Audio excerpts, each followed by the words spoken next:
Go. Hello, everyone. I wish you a good day, a good afternoon, and a good evening. Welcome to the spUN Virtual High School Debate Tournament 2025 for the 1st of June. Judge Robert Powell will be giving us feedback and announcing the winner at the end of the debate. Judge, please be sure and record your information in tabroom.com as soon as possible after this debate so that teams can be advised on their next debate status. I am the moderator and facilitator for this 2025 spUN tournament room, and my name is Mara Nicolau.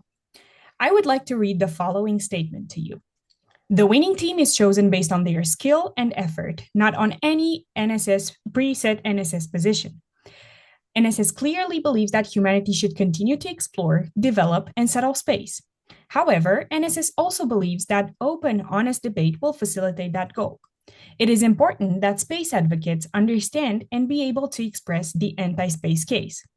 No statement by any debater or coach is an official position of NSS. Now, let's meet our debaters. The affirmative position is held by Team Titanium. Titanium is a valuable metal found in some asteroids, and it is used in space due to its high strength-to-weight ratio, excellent corrosion resistance, and ability to withstand extreme temperatures. These properties make it ideal for use in spacecraft constructions, launch vehicles, and various space-related applications. The team is coached by Temi Ruda, who is returning for her 4th year as a coach in the spUN debates. She has also been coaching Lincoln Douglas debate in Massachusetts, USA for 8 years and was a Lincoln Douglas debater herself. A huge fan of Galileo, Copernicus, Kepler, and Bohr, Temi earned her bachelor's degree in history of science with a focus on history of astronomy. Her degrees are from Harvard University. In her personal life, Tami is a fundraising consultant, providing guidance, training, and assistance to colleges, universities, and other nonprofits so that they can secure the financial resources they need to accomplish their important societal mission. Team Titanium, please give us your name and the country you are representing. Hi, my name is Maria, and I'm representing Romania. Well, Hi, I'm Charlie, and I'm representing the United States. Hi, I'm Vivad and I'm representing India. Hi, I'm Gauri and I'm representing India. welcome, everybody. Next, we'll hear from Team Aluminum. Asteroids contain valuable resources like precious metals, platinum group metals, and base metals, aluminum, silicon, and iron, making them potential targets for asteroid mining. This mining could provide raw materials for in-space use and potentially return to Earth's resources, potentially reducing the strain on Earth's resources and boosting space-based industries. The team is coached by Mohammed Badawi. He is from Aleppo, Syria. For several years, Coach Badawi has served as a coach for both high school and university NSS spUN debate program. He has debated in various debate formats, participating in over 100 debates in various roles. He was a semi-finalist in the first University Debate Championship in Syria in 2022 and a debate coach for public speaking and argument articulation with Sahab Center in Syria for around 30 participants. Team Aluminum, please give us your name and the country you are representing. Hello, my name is Aresh and I'm representing Romania. Greetings, I'm Yadunandan and I'm representing India. I'm Jasmine. I'm representing the United States. We're glad to have you here. If anyone has any questions, please raise your hand in your participants icon on your screen. Please mute your mic unless you're speaking, and only the presenting team and judge should turn on their videos unless directed by the moderator. Our debating format today follows the same format as in the practice tournament. Now, let's get started. The 2025 spUN High School resolution is: an international body should establish a framework for the utilization of space minerals. We'll first hear from the first speaker from Team Titanium, representing the affirmative position. Team Titanium, your first speaker may begin your affirmative intro. You have 4 minutes. Good morning, afternoon, or evening, esteemed jury and fellow debaters. My name is Maria, and I'll be the first affirmative speaker. We, Team Titanium, affirm the resolution. An international body should establish a framework for the utilization of space minerals. I would like to begin by defining keywords for this debate. According to Encyclopedia Britannica, an international body is defined as an institution drawing membership from at least 3 states, having activities in several states, and whose members are held together by a formal agreement. In addition, the NSS rulebook for these debates completes the definition. This body would have the authority and legitimacy to create and enforce rules, guidelines, and standards related to the extraction and use of resources found in space. The Space Generation Advisory Council defines space minerals as natural resources to be found in the Moon, other planets, and near-Earth asteroids, primarily what is a rich diversity of useful materials. Utilization is defined by the Cambridge Dictionary as the act of using something in an effective way. A key supporting our claim is should. It doesn't mean that it is easily accomplished or possible to be accomplished, but rather what ought to be done. We are debating today as part of the spUN debate, which focuses on human activity in space and the value of universalization. As a reminder, universalization describes the next phase of human development, embracing interplanetary relations and much more aggressive exploitation of opportunities that lie beyond the confines of Earth. Universalization implies the transition from nation-states to a single worldview of humanity, where all individuals are treated fairly without regard to nation of origin, race, sexual orientation, and physical or mental ability.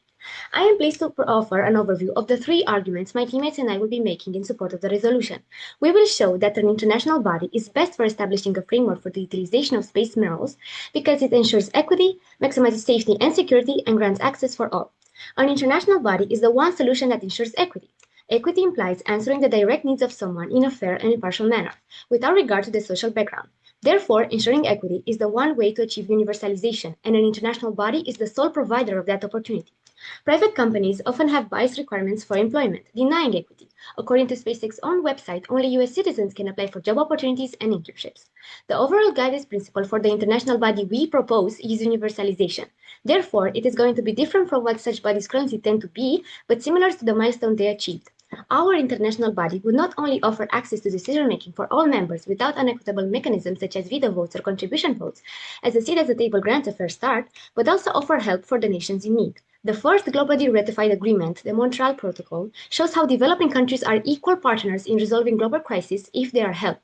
By implementing the Multilateral Fund, financial assistance of $5.1 billion has been provided for 147 developing countries for capacity building and pollution control. This has helped achieve the goal of phasing out many ozone-depleting substances by 99%. As a result, a global development fund for the utilization of space minerals is essential to support capacity building and technology transfer in non-spacefaring countries, while also ensuring environmental monitoring. Adding patent sharing requirements would only strengthen this. For example, the World Intellectual Property Organization Free Technology Exchange Platform listed over 130,000 technologies in 2024. The World Health Organization demonstrates how international bodies can equitably allocate resources by using standards indicators to identify who needs support. For example, funding directed towards countries with low life expectancy led to increases up to 20 years in the countries who receive support.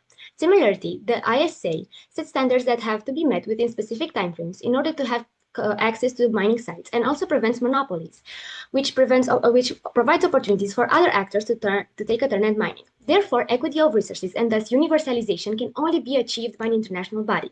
Only an international system is equipped to foster communication and proper resource allocation at the scale of the universe. We expect this framework to be both in space and on Earth. And for these reasons, Team Titanium affirms the resolution. My teammates look forward to providing you with more evidence in support of these arguments as the round continues.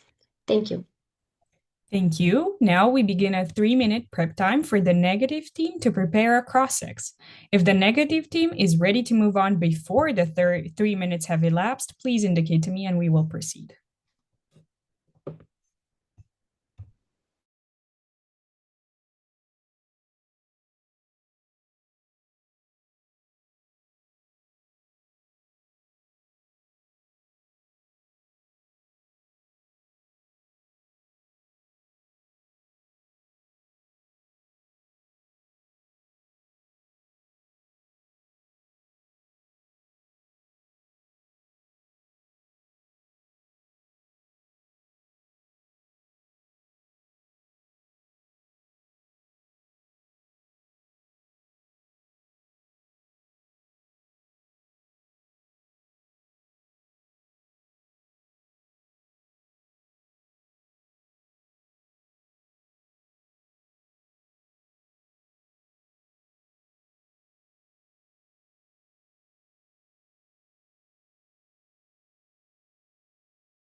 Okay, prep time is over. Now, speaker -1 of Team Aluminum, please begin your 2-minute cross-ex of affirmative 1. Thank you. My first question would be, why should we create a new body when UNOSA exists? Thank you for your question. Well, first of all, UNOSA is a UN body, and we all know that UN has the UN Security Council with veto vote, and UNOSA isn't made to support universalization because its policies is not designed to act in a way as all its rules would be in favor of universalization. That's why we need a new one. And also, UNOSA doesn't have enforcement power on mining or resources themselves. Don't you think that it would be much more easier to, in a way, transform different regulations from UNOSA rather than creating a new body which would create confusion? Well, first of all, as I said before, if we want to transform UNOSA, we have to transform the UN, and the UN has unequitable mechanisms of voting, and we, as the international body we propose, has a fair voting system. So we cannot have veto power as the UN has, and therefore we have to create something new because universalization is a new concept, and this body has to facilitate universalization. What if the major space powers don't want to join your international body? What would you do? How would you make them do that? Well, you can force anybody to do anything. First of all, we are debating that this should happen, how this has to be done. But if major powers don't agree to be in this international body, this would only hurt themselves because it would hurt their legitimacy. It would create conflicts and possibly trade bans. So it would hurt universalization itself. So how would, for example, Russia or the US or China be hurt by the fact that they're not part of such an organization because they have enough power? Well, first of all, let's say they're on their own. That means they will have conflicts because they will mine whatever they want. So therefore, who's gonna stop a war in space? And we do not want that. If we leave them on their own, they're gonna do whatever they want because they're not held accountable. Yeah, Your but time is again, up, unfortunately. Okay, thank So you. now we're going to move on to your opening argument, speaker -1 of Team Aluminum. okay, You have 4 minutes. okay. I'll begin in 3, 2, 1. Good morning, good afternoon, and good evening, everybody. Esteemed members of the debate committee, timekeeper, judge, and colleagues from the opposing team. An institution next to another institution, which was supposed to do what the first one failed to do, but this one does not succeed either. This proposer dangerously resembles the well-known practice of international bureaucracy. When you fail to make an institution efficient, you create another one, identical and parallel to the first one. That's not coordination, it's confusion. And in space, where technological progress is rapid and the risks are high, a redundant, duplicative bureaucracy is a luxury we cannot afford. Now I'll begin with giving my team's definitions. Through a framework, we understand a set of binding rules established by an international level on how space resources are extracted, processed, and used. Use of space minerals means the entire chain of activities: extraction, transport, processing, storage, and economic exploitation. Even if the affirmative team says that this body does not decide who is allowed but only how, this regulates the rules about how it makes them like a filter. Only the large actors can afford to comply with complex international standards. Small actors, innovative companies, or developing countries are excluded. Moreover, the space sector is in its infancy. If we impose rules too early, we risk stifling the very innovation we want to see. You don't impose global rules in the midst of experimentation. What technical regulation and procedures can this body come up with when we don't even know what technologies we will be dealing with? This means that, like previous attempts, the Outer Space Treaty, the Moon Agreement, vague and ineffective regulations will be issued again. It is like regulating air traffic before inventing an airplane. For example, the Outer Space Treaty, although well-intentioned, it is full of ambiguities. For example, the first article refers to the interest of all mankind, but does not legally define what is that interest.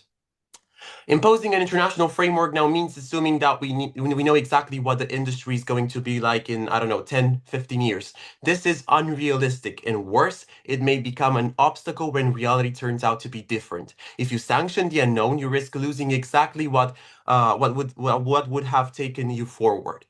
An international body only works if the major powers recognize it and respect its rules. But in space, These powers have divergent interests. You cannot force a state to adhere to a treaty, and if the most active players do not adhere to or respect the framework, then the whole mechanism becomes decorative. It's like a law that applies only to those who do not matter in the power of equation. No company will comply with rules imposed by a powerless body, especially if the states do not recognize the respective framework. For example, the Moon Agreements on Space Resources. The reason they do not accept that an international body should guide their strategic field. The affirmative team argues that we need international regulations, but we already have mechanisms such as SUNOSA or COPUOS that allow for coordination and information exchange. We don't need a parallel structure that has no real authority. Instead of building a new body, could we not just gradually improve something that already exists in line with the emerging technology?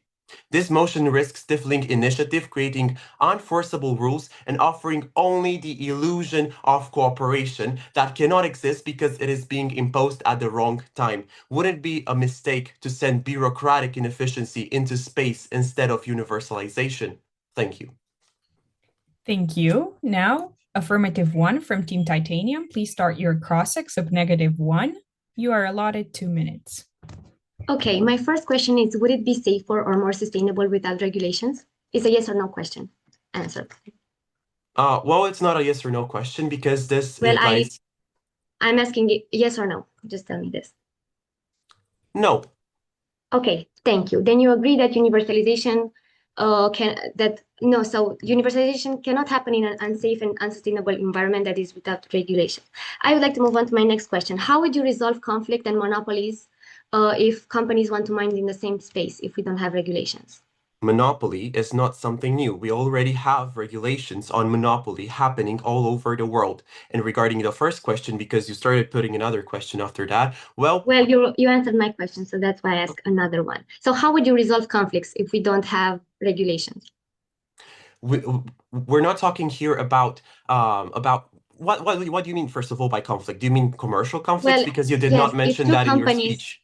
if two companies want to mine in the same place, as you said, we don't, the industry is developing. How would you, if they are in conflict because they want the same asteroid, how would you see who has the right to mine? Well, first of all, as I told you, you haven't exactly gave us what a conflict means because This is the conflict, the okay, resource. okay, imposed rules that not all states agree on wouldn't help solving these conflicts. We propose international body. Well, our states agree on, so therefore the international framework would be agreed by all of the states. Next question: do companies follow an ethics code? How can you make sure that companies do not take unethical decision in favor of profits? Again, you cannot force a state in order to be part of this international body. So if you give regulations at this stage, you risk putting innovation behind, and you risk. No, you only Unfortunately, your time is up, so we're gonna have to move on. Affirmative 2 of Team Titanium now offers the second argument for the affirmative team. You have 4 minutes.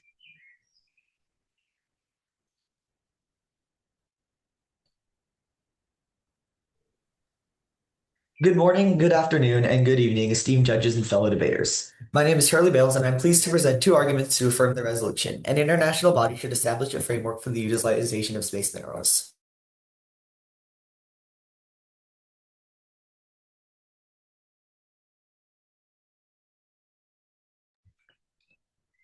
I believe we lost F2. If he's not going to be back in a couple of minutes, is anyone able to take his place? He's just mentioned to us his computer crashed. He should be back in a minute or two. Okay, but if he won't be able, we're gonna wait a couple of minutes. But if he won't be able, we'll have to move on. So that's why I'm asking if someone is ready to take his place. Yeah. Okay.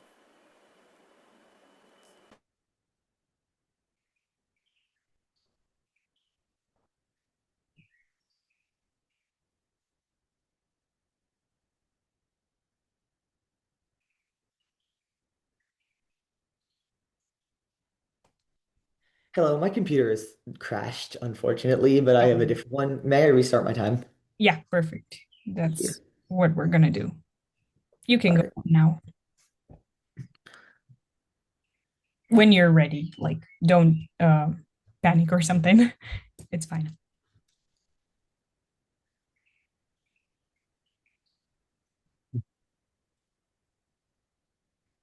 Thank you. I'd like to begin my time at this point. Okay. Good morning, good afternoon, and good evening, esteemed judges and fellow debaters. My name is Charlie Bales, and I am pleased to present arguments to affirm the resolution and international body should establish a framework for the utilization of space minerals.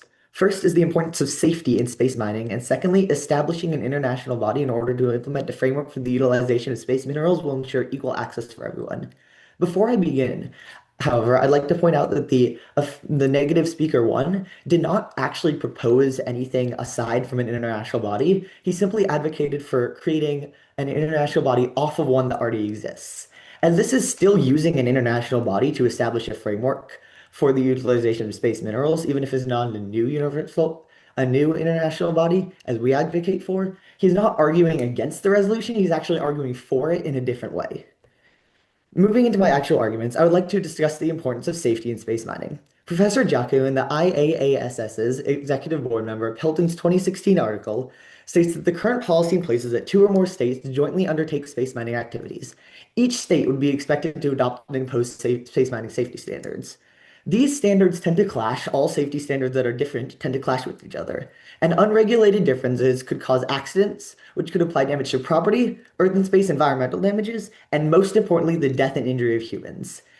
Human life is the absolute core of all space endeavors, and failing to protect this is absolutely against universalization and development. It is imperative to adopt and implement international space mining safety standards and procedures due to this. The best way to ensure a strong, uniform standard that provides safety and preserves human life is to have an international body construct a framework for these laws which ensures enforcement. In addition, the United Nations has warned that without strict policies in place, space resources could be weaponized, which would lead to militarization and conflicts beyond Earth. This would prevent universalization by increasing division between nations, while an international body would increase universalization by linking nations together. In November 2021, according to the 76th session of the United Nations General Assembly, by a recorded vote of 163 in favor to 8 against, human life is the irreplaceable nucleus of space development. Therefore, safety is crucial for ensuring universalization. Secondly, establishing an international body in order to implement a framework for the utilization of space minerals will ensure equal access for everyone. This debate is based around what should happen, not what is absolutely feasible or will happen in the next, I don't know, 10 to 15 years, but the absolute best possible way to do something. And the best possible way to ensure equal access for everyone is to have a fair and regulated international body that can provide funding to developed countries and trade sanctions on powerful countries that would require them to join this international body. According to the Chicago Journal of International Law, written by DePagter in 2021, many countries like the US and Japan are granting their citizens private property rights over space resources. This directly challenges the Outer Space Treaty that the negative side brought up, which explicitly prohibits every national right over space. The only way to go along with this treaty, like said, is to provide an international body that does not allow nations to have their own rights over space, instead ensuring a framework that works for everyone, developing and powerful nations. Most significantly, preventing other nations, like less powerful ones, from benefiting from claimed space resources, where most powerful nations grow even more powerful through their own claims to space, is not universalizing and only favors the powerful countries over the not less powerful ones. Without an international body to regulate the appropriation of space resources, we risk allowing the countries that are already ahead of the game to colonize one of the fastest growing fields of the economy. For these reasons, Team Titanium urges you to join us in affirming the resolution. An international body should establish a framework for the utilization of space minerals. Thank you. Thank you. Let's now hear -2 of Team Aluminum in a 2-minute cross-examination. Team Aluminum will begin the cross-ex.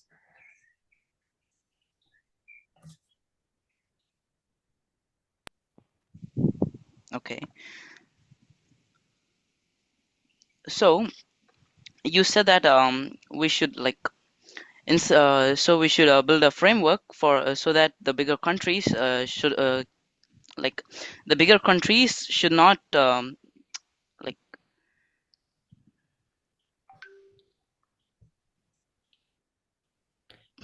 if you're going to say the bigger countries should not be allowed to have a role that excludes developing countries, I completely agree with that. Universalization is essential, and all countries should have an equal right in space.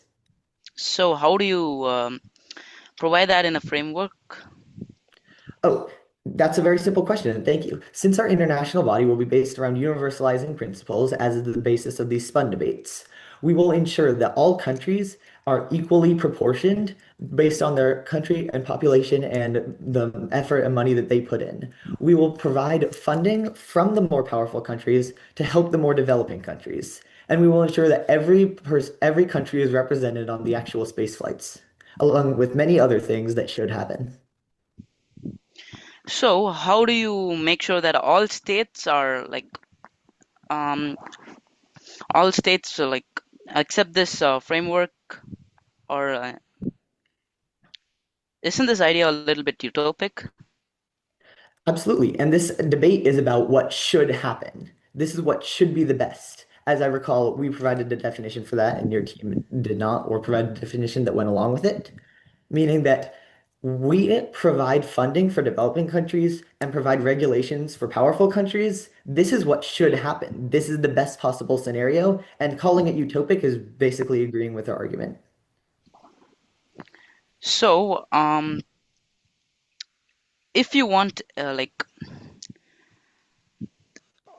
you're saying that all nations are proportional, right?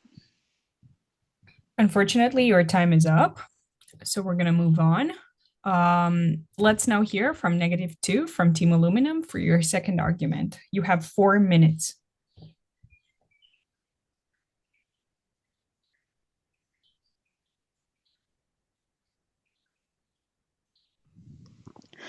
Good morning, afternoon, and evening, everyone. Today, I stand against the resolution an international body should establish a framework for the utilization of space minerals. And here's why. Let's begin with the science, or more accurately, the uncertainty of science. Asteroid compositions are still largely a black box. Yes, spectrometry gives us some data about surface minerals like aluminum, nickel, and iron. But what lies beneath that surface? We simply don't know. Density estimates vary by more than 40%. Take asteroid 2001 CC21. Multiple models disagree on its mass and composition. That level of uncertainty would be unacceptable in any Earth-based mining operation. So why should we accept it for space? In fact, the European Space Agency recently stated that over 1.1 million asteroids have been catalogued, but fewer than 30 have been studied closely by spacecrafts. That's less than 0.03%. With so little data, how can we possibly design a rational extraction system, let alone write policies for them? Now, let's talk about technologies. Much of what we need for space mining is still on the drawing board. Anchoring and drilling on asteroids, technological readiness level 3 to 4. That means lab tested, not even field tested. In situ resource planning processing, still mostly theoretical. Autonomous robotic in microgravity, not yet proven at a scale. And bulk transport of ore to Earth, still at TRL 1 to 2, that's a concept only territory. Only one part of space mining chain, prospecting and spectrometry, is truly space ready, thanks to missions like NASA's OSIRIS-REx and Japan's Hayabusa 2. But beyond that, we are not even close to operational mining, let alone full cycle resource return. Here's the core issue. You cannot regulate an industry that does not technically exist yet. An international framework created today risks being built on flawed, premature assumptions. That's not regulation, that's speculative policy making. And it gets more serious. Space mining won't just be about tech, it'll rely heavily on robotic autonomy. But let's be honest, we're nowhere ready. No robot has ever operated a drilling system in space, repaired itself autonomously under harsh conditions, or managed fluid processing or smelting of Earth. Even our most advanced Mars rover, Perseverance, still depends on extensive Earth-based control.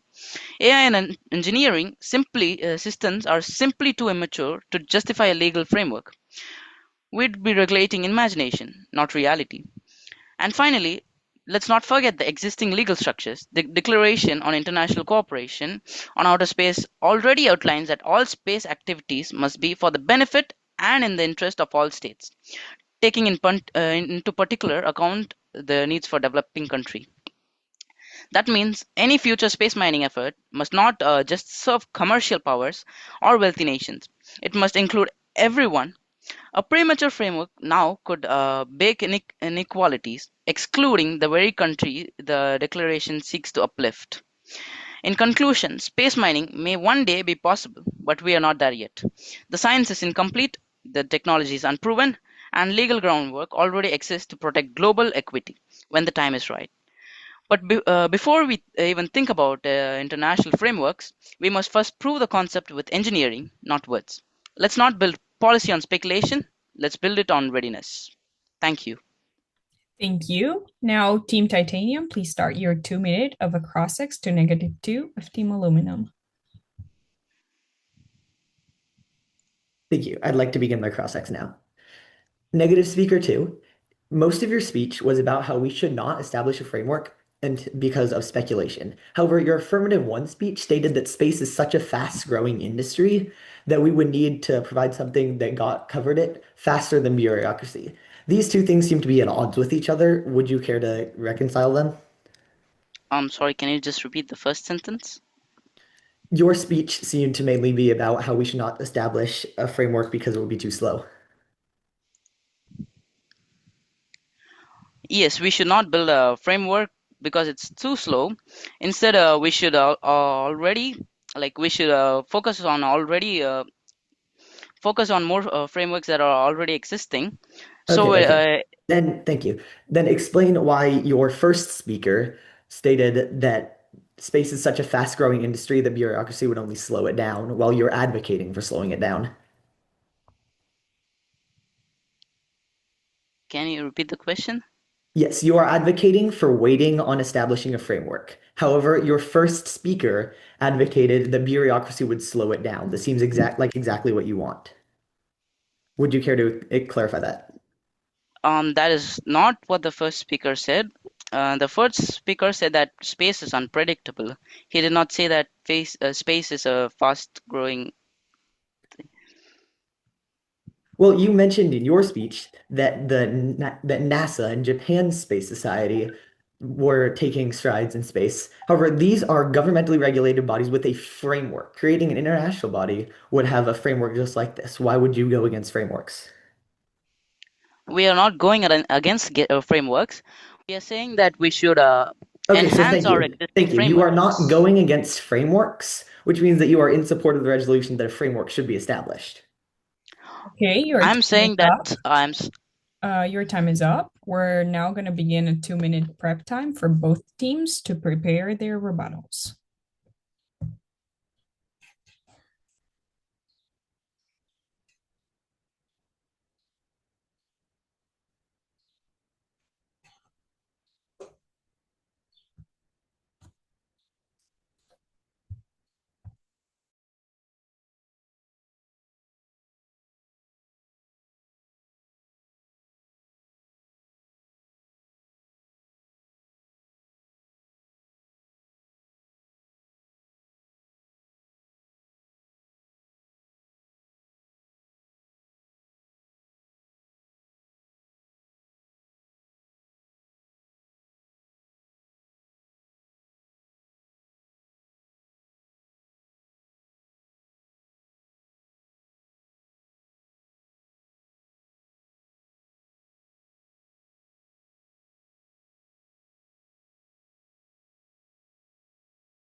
Okay, prep time is over. Now, Neg 3 from Team Aluminum, please give your rebuttal in your 4 minutes of time. Hello. Regarding fair access and equity, there are many examples of smaller nations doing better and arguably leading industries without international frameworks, like Estonia with cybersecurity, Singapore with open trade, and the United Arab Emirates with space exploration after sending the Hope probe to Mars in 2020, despite not being a major space power. This mission shows that emerging space nations can make ambitious achievements without a binding international body dictating terms. Moreover, it's hard to embed sustainability into a framework concerning space mineral mining, as its entire purpose is to extract resources.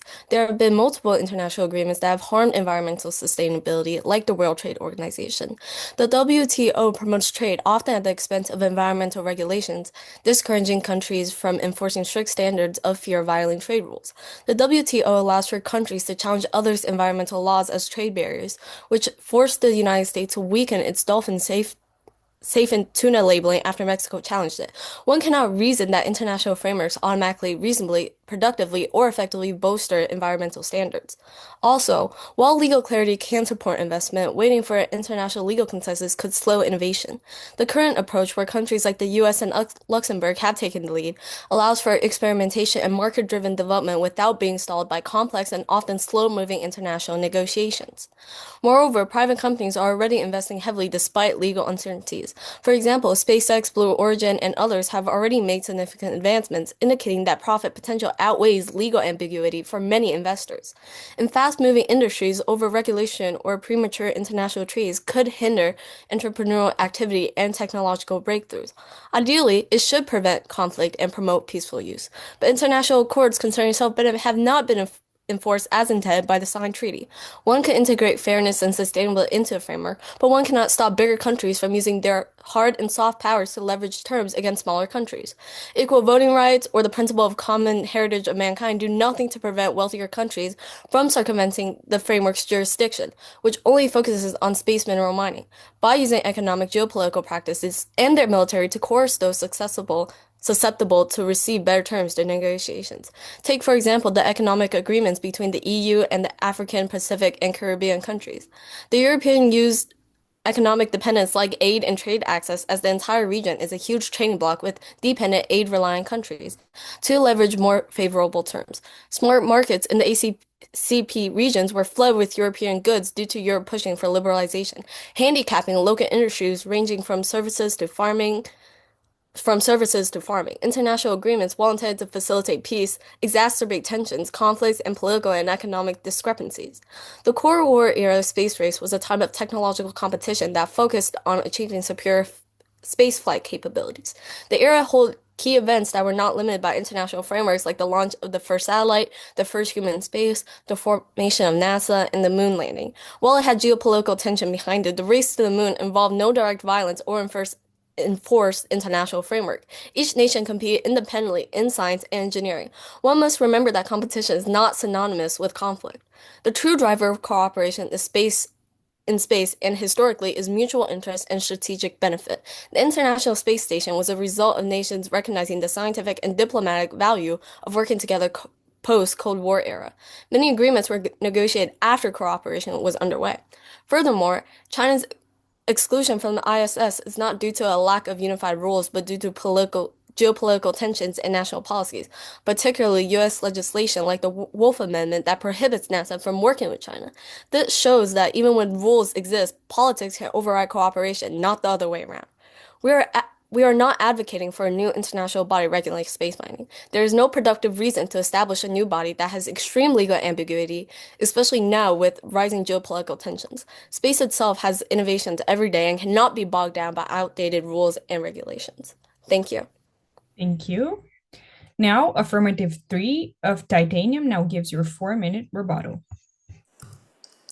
A very good morning, afternoon, and evening to the judge, moderator, and my fellow debaters. I am Ivan from Team Titanium, standing firmly in favor of today's resolution. And I want to mention that space without a framework is literally exploitation, not exploration. First of all, during the first cross-section neg rebuttals, the negative side questioned how an international framework would function, while the focus of today's debate is if we should have an international framework and what would be the best way to have one. Either ways, advocating for UNOOSA by the negative one speaker instead of a new body has still supported our side of the argument that we should have an international body in spite of it being new or existing. The negative side mentioned how international bodies are unfair and favor the powerful, but themselves forgot and failed to address how a lack of a framework could prevent monopolization, weaponization, and even exploitation. They claim that inequalities are the real problem, but their solution to this debate is itself against global corporation. My first counter argument for today is that innovation without regulation from an international framework is catastrophic. Safety is paramount and is only best enforced by international frameworks oversight. Companies absolutely need an international framework's oversight for safe development. Let's look at Ocean Gate, a chilling reminder of why private companies should not self-regulate. The CEO Stockton Rush proudly said, and I quote, "It is about picking the rules that you break which value innovation." He complained that safety regulation in his market, I quote again, are obscenely safe and argued that the sector hadn't quite, I quote, grown or innovated precisely because of these rules. So what did his company do? His private company broke rules, skipped checks, and avoided oversight. In 2023, 5 people died when his submarine imploded into the dive to the Titanic. This was not a mishap, but a totally predictable outcome of putting profit over protection, which is exactly what happens without an international framework's oversight over private companies. When the opposition says that regulation slows down innovation, but the Titan wreck is an undeniable evidence that innovation without safety isn't bravery, it's a total death sentence.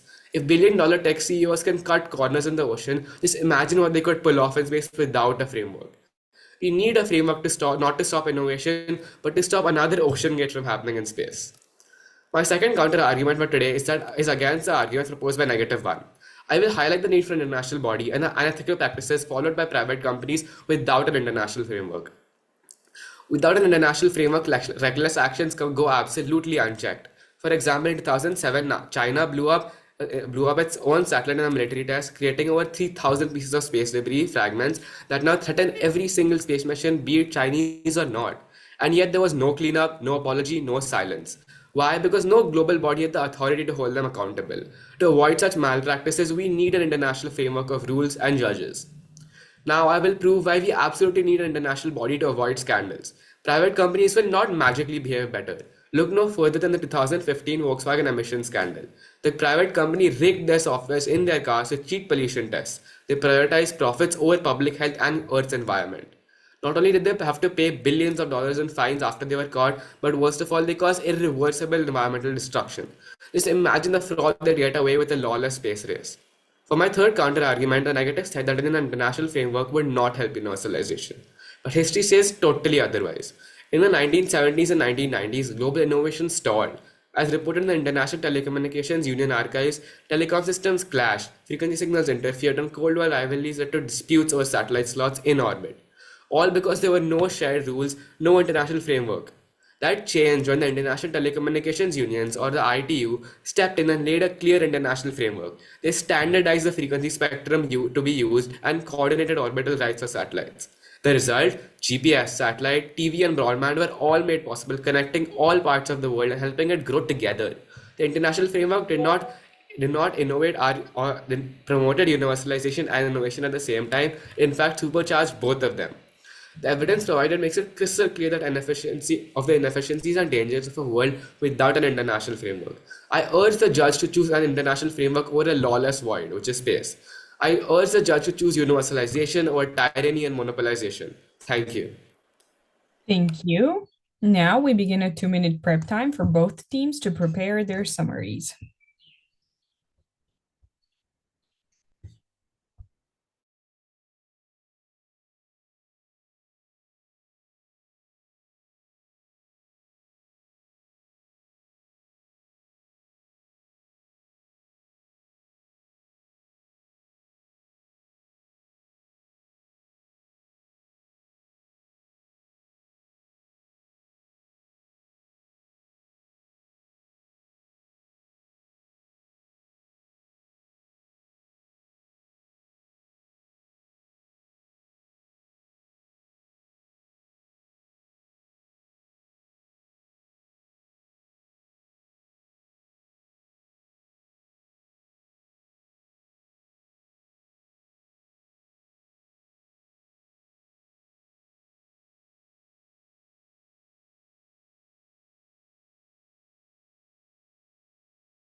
Okay, time's up. Let's now hear from -4 for the 4-minute aluminum summary.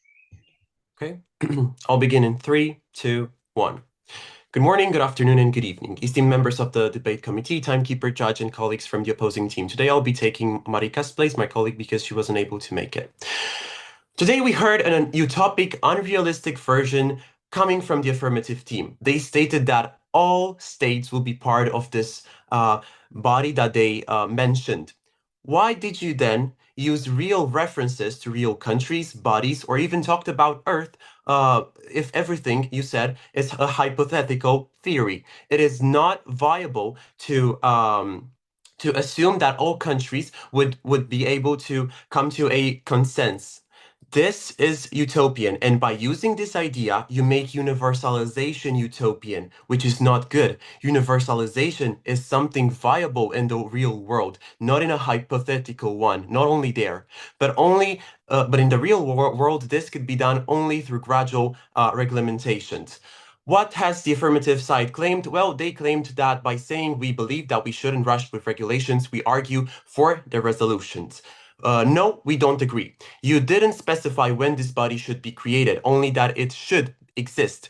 But this motion doesn't ask if it should be created. It states that it must be created. That implies concrete action, not just a vague future idea. We can't support a proposal that is vague without a timeline, with a plan, and disconnected from the present reality. If you say you don't know when, you're indirectly admitting that this body cannot be created now, which undermines your proposal. But if you say it must be created now, then you must accept that all criticism we raised, lack of feasibility, exclusion of smaller actors, and lack of real authority. You can't have it both ways. Not all countries would like to join such a body.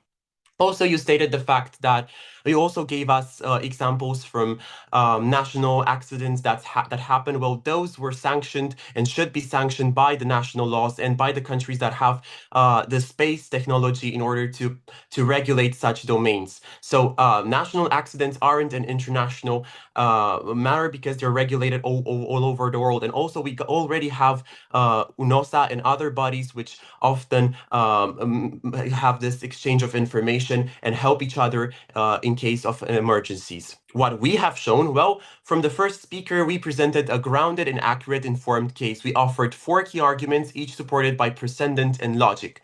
Premature regulation blocks innovation because early action can only produce vague guidelines, general principles, or broad directions which already exist. You cannot create technical regulations or detailed procedures yet. This risk is a premature one, and we should wait and see how the technologies are going to evolve. Then global rules act like filters.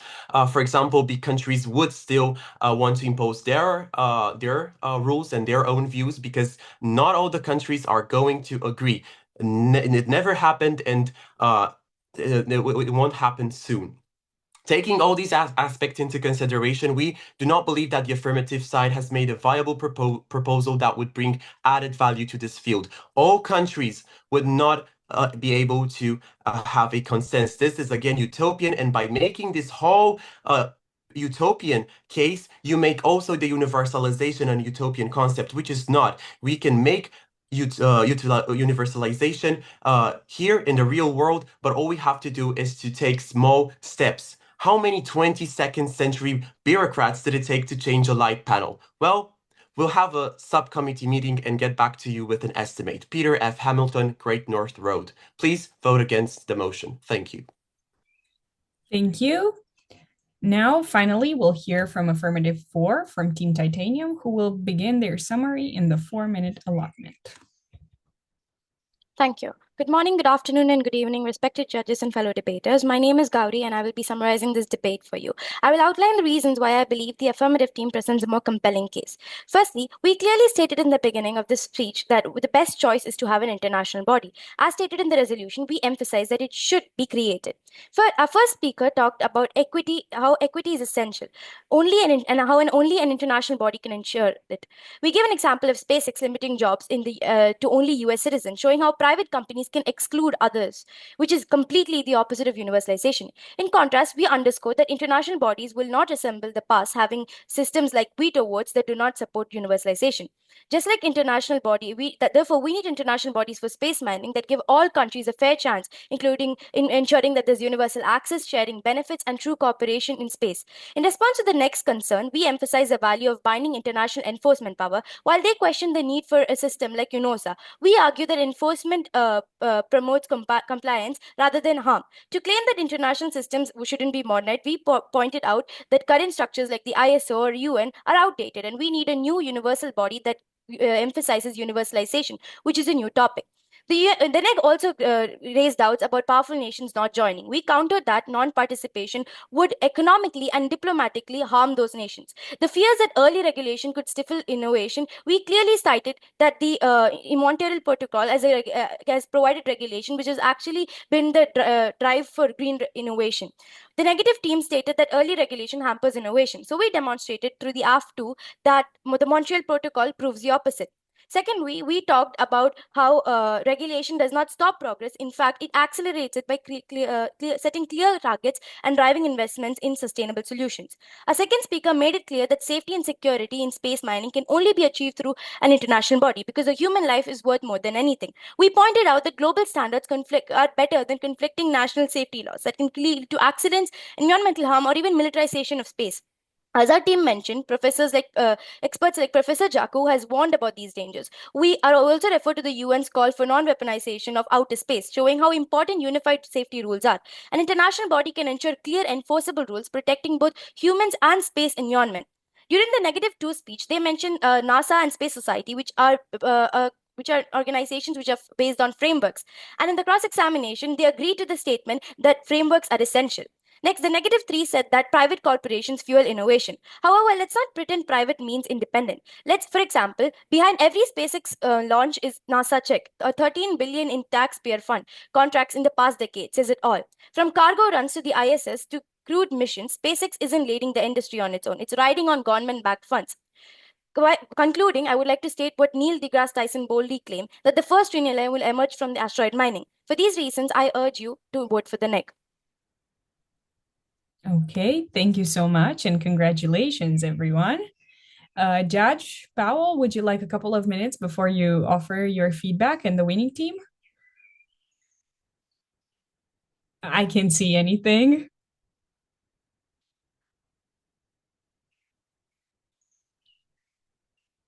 You're muted.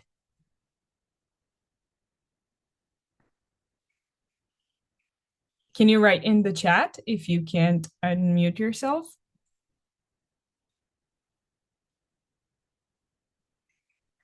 Well, I'm not sure what's the problem.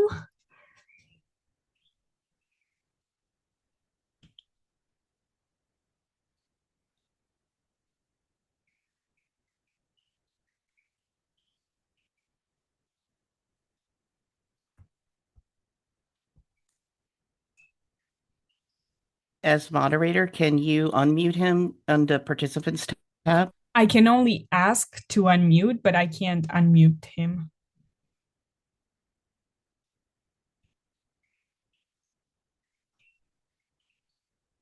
Because that was the first thing that I tried to ask to unmute, but I can't unmute his mic. I can only mute his mic, but unmute, it only works if I ask him to do so. We'll wait a couple of minutes, and if he's not gonna come back, I'm gonna text him or write an email. Let's see.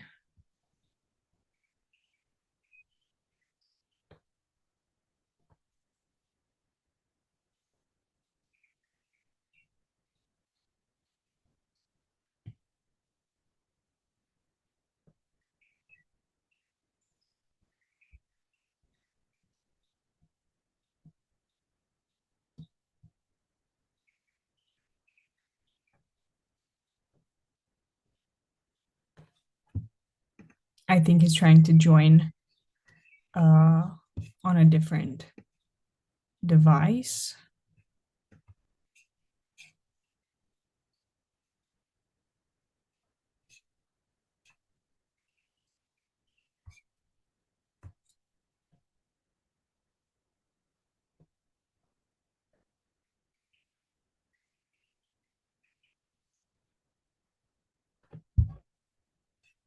Okay, he's here.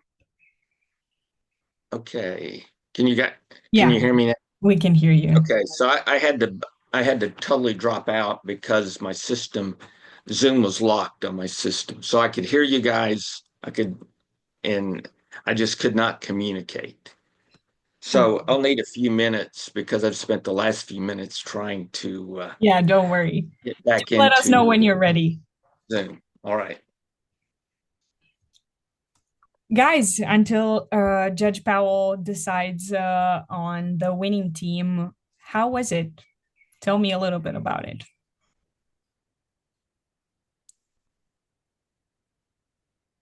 First of all, do we have like new debaters? Is there anybody who hasn't debated like ever? Okay. Okay. I see their hand. How was it for your first experience, first debate experience? Um, well, it was like my first experience as like professional-ish, because I did class debates, but it wasn't that formal. Um, I guess it was fun, like researching, um, like things I'm passionate about, and I get to meet more people and learn from them, especially my coach. He's very nice. Happy to hear that. And I think I saw someone else that was it was first time. Maria, is that right? Or Yes, and I agree what she said, and I think it was a great opportunity to kind of connect ourselves with the problems that surround us. what was the international experience? How did you guys manage to, like um, go on with your schedules with everybody's time zone? Was it a challenge or not? I just woke up at 3:50. Oh, okay. Where are you from? Seattle, the United States, the west side of the United States. Okay. I'm sorry about that. I couldn't go to sleep for like so long. I went to sleep at 1. I kept waking up at random times. I don't know why. And also like I only had time because everybody else was all over the world. So when we had like agreed upon time, I only had my lunch period, which was an hour long, and I couldn't stay for very long because I had to do my other homework, other assignments and stuff. So it was difficult to get around the timing and where everyone is, but I think we got through it. I'm glad to hear that. That's usually one of the most challenging parts of having an international debate. But I think you can all agree with me that it was a very beneficial experience because you got to see like what everyone is thinking around the world. Uh, what was it like to have a debate that was online and not face to face? Was it more difficult? Was it easier? Did you like it Um, more? it was easy and difficult at the same time because of the timings. And I got to see many new faces and connect with people all around the world. So yeah, it was fun. Of the timings? What do you mean? Because you're timed when you're face to face as well. So, When we are face to face, we have the same timings, right? yeah. So we are in different time zones. Oh, time zones. Okay. I thought you were talking about the timing for speeches. Okay. Okay.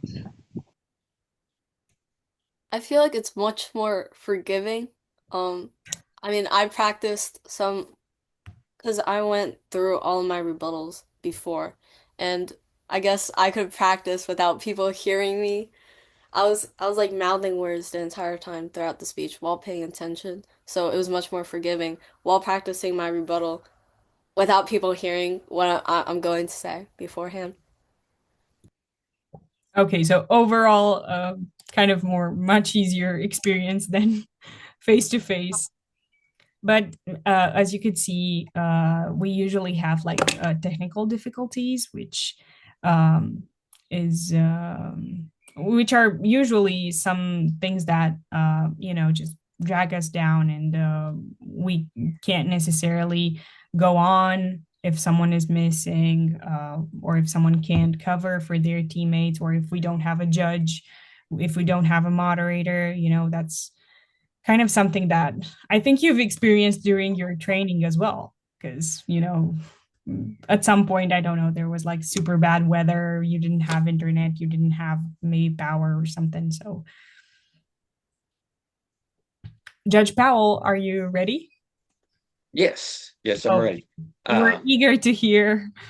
Well, I want to say both teams did really well. I mean, you have a couple of individuals across both teams who are excellent debaters.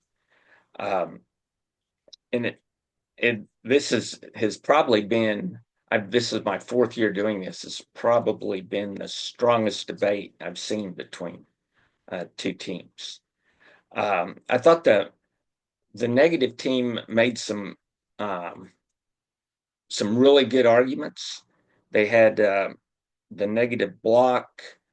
I thought the affirmative could have tried to do a little better job of answering. It's always difficult for an affirmative team, right? You have the second negative and followed immediately by the third negative. So you've got a whole block of arguments to answer. Um, the downside for the negative is I felt a lot of that block of arguments were just kind of machine gun, lots of arguments, good arguments, but I like to see those arguments more pulled against specific issues from the affirmative team. I thought both teams did a good job of arguing the question of, does the affirmative international body, how much improvement does it give over what we have today? But all in all, it was a very close debate, but I went with the affirmative team. So I think I would not be surprised if both of you guys are in the finals. So good luck to both teams going forward. Thank you, Judge Powell, and congratulations. Congratulations, everyone, and also congratulations, Team Titanium. Now, a couple of things before we go. Judge, I'm going to ask you to remain on the Zoom after the debaters leave.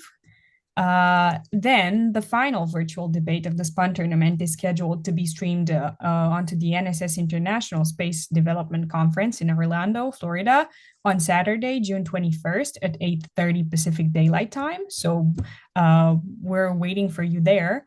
This debate will be also streamed out on NSS, YouTube, and Facebook if you can't join us at the ISDC. You will see an announcement of this and also of the competing teams soon after our last debate on Sunday. So please mark also your calendars for Saturday, July 12th, 2025 at 8 a.m. CT for the spUN Program Awards event that we're all be waiting for. We will be using the same Zoom link as today, but you're also going to be emailed about that as well. I want to congratulate you again on everything that you've done. Excellent job. Thank you for participating in the 2025 spUN debate tournament. And Judge, please don't forget to remain in the breakout room after the debaters depart. Goodbye, everyone, and thank you again for this awesome Thank you. experience. Thank you. Thank you.